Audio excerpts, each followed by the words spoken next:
ഭക്തലക്ഷങ്ങൾ ഇന്ന് ആറ്റുകാലിൽ പൊങ്കാലയർപ്പിക്കും. രാവിലെ 9:15 ശുദ്ധ പുണ്യാഹ ചടങ്ങുകളോടെയാണ് ചടങ്ങുകൾക്ക് തുടക്കമാകുക. 2:15 ഉച്ചപൂജയ്ക്ക് ശേഷമാണ് പൊങ്കാല നിവേദ്യം. തിരുവനന്തപുരം ജില്ലയിൽ ഇന്ന് പൊതു അവധിയാണ്. ഇപ്പോൾ വിവിധ സ്ഥലങ്ങളിൽ നിന്ന് 24-ന്റെ പ്രതിനിധികൾ ചേരുന്നുണ്ട്. സ്മിത ഹരിദാസും മേഘന മുരളിയുമാണ് ഇപ്പോൾ പണ്ടാര അടുപ്പിനടുത്ത് നിന്ന് ചേരുന്നത്. സ്മിത ഹരിദാസിലേക്ക് നമ്മൾ ആദ്യം പോവുകയാണ്. Smitha, good morning. എങ്ങനെയാണ് പൊങ്കാലയ്ക്കുള്ള വലിയ ഒരുക്കത്തിലാണ്? കഴിഞ്ഞ കുറേ വർഷങ്ങളായി എങ്ങനെയാണ് പൊങ്കാല തിരുവനന്തപുരം നഗരം ആഘോഷിക്കുന്നത്, ആചരിക്കുന്നത് നമ്മൾ കാണുന്നുണ്ട്. എങ്ങനെയായി ഒരുക്കങ്ങൾ, ഏതുവരെയായി കാര്യങ്ങൾ?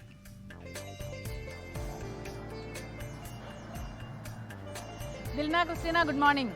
സർവമംഗളമംഗല്യേ ശിവേ സർവാർത്ഥ സാധികേ ശരണ്യേ ത്രംബകേ ഗൗരി നാരായണീ നമോസ്തുതേ.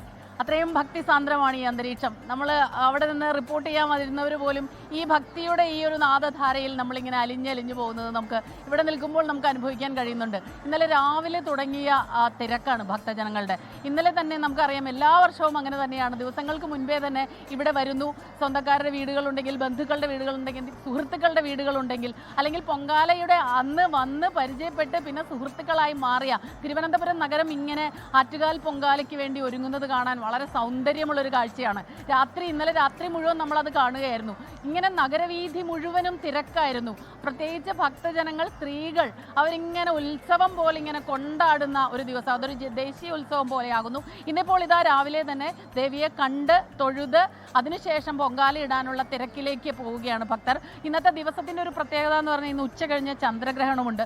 അതുകൊണ്ട് 1 മണി 1:30 മണി വരെ ഉള്ളൂ ദേവിയെ ദർശിക്കാനുള്ള അവസരം. അപ്പോൾ അതിനുള്ളിൽ പൊങ്കാല ഇടണം, നിവേദ്യമുണ്ട്. അപ്പോൾ നിവേദ്യത്തിന് ശേഷം ദേവീ ദർശനം ഇന്ന് വൈകിട്ട് 7 മണിക്ക് ശേഷം മാത്രമേ സാധ്യമാകൂ. അതുകൊണ്ട് ഇന്നലെ രാവിലെ മുതൽ ദേവിയെ കണ്ട് ദർശിക്കാനായി വല്ലാത്തൊരു തിരക്കാണ്. ഇതുവരെ നമ്മൾ കണ്ടിട്ടില്ലാത്ത അത്രയും വലിയ തിരക്ക് ഇപ്പോൾ അനുഭവപ്പെടുന്നുണ്ട്.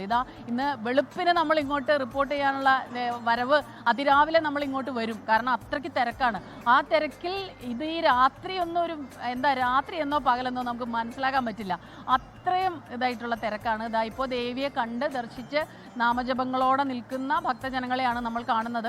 സാധാരണഗതിയിൽ നമ്മൾ പറയും സ്ത്രീകളുടെ ശബരിമല എന്ന് പറയും. അതിനെ അന്വർത്ഥമാക്കുന്ന രീതിയിൽ എല്ലാ വർഷവും നമ്മളിങ്ങനെ കാണുകയാണ്. ഓരോ വർഷവും എനിക്ക് തോന്നുന്നു ഈയിടെയായിട്ട് ഈ ഭക്തജനങ്ങളുടെ ഒരു തിരക്ക് കണ്ടു കഴിഞ്ഞാൽ ഓരോ വർഷവും പുതിയ റെക്കോർഡ് തന്നെ തിരുത്തി കുറിക്കുന്ന ഒരവസ്ഥ. നമ്മൾ പരിചയപ്പെട്ട എല്ലാവരും പറയുന്നത് അവർ ഈ പരിസരത്ത് നിന്നുള്ളവർ മാത്രമൊന്നുമല്ല. അത് കേരളത്തിനകത്തുള്ള മലയാളികൾ, ഭക്തർ മാത്രമല്ല, മലയാളികൾ മാത്രമല്ല എന്ന് പ്രത്യേകം എടുത്തു പറയേണ്ടി വരും. കേരളത്തിന് പുറത്തുള്ളവർ, കേരളത്തിന് ദൂരെ ദേശങ്ങളിൽ താമസിച്ചവരെല്ലാവരും ആറ്റുകാൽ പൊങ്കാല ഇപ്പോൾ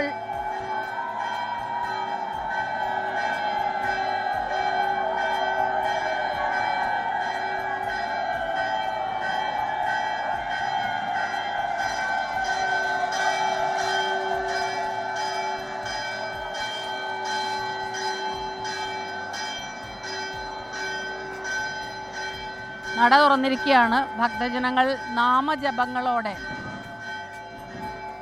ദേവിയെ ദർശിക്കുന്നതിൻ്റെ തിരക്കാണ്. അത്രയും ഭക്തിസാന്ദ്രമാണ് ഈ അന്തരീക്ഷം. മറ്റൊന്നുമില്ല.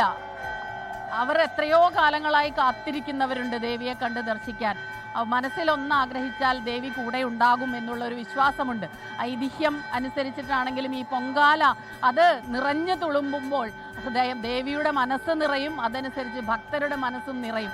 അതുമാത്രമല്ല, പണ്ടത്തെ ഒരു കാർഷിക സംസ്കാരം വെച്ച് നോക്കിയാലും കൃഷി അത് അത്രയും നന്നാവുമ്പോൾ അത് ദേവിക്ക് അതിൻ്റെ എല്ലാ അനുഗ്രഹങ്ങളും ദേവിയുടേതാണ്. അപ്പോൾ ദേവീ സന്നിധിയിലെത്തുന്നു.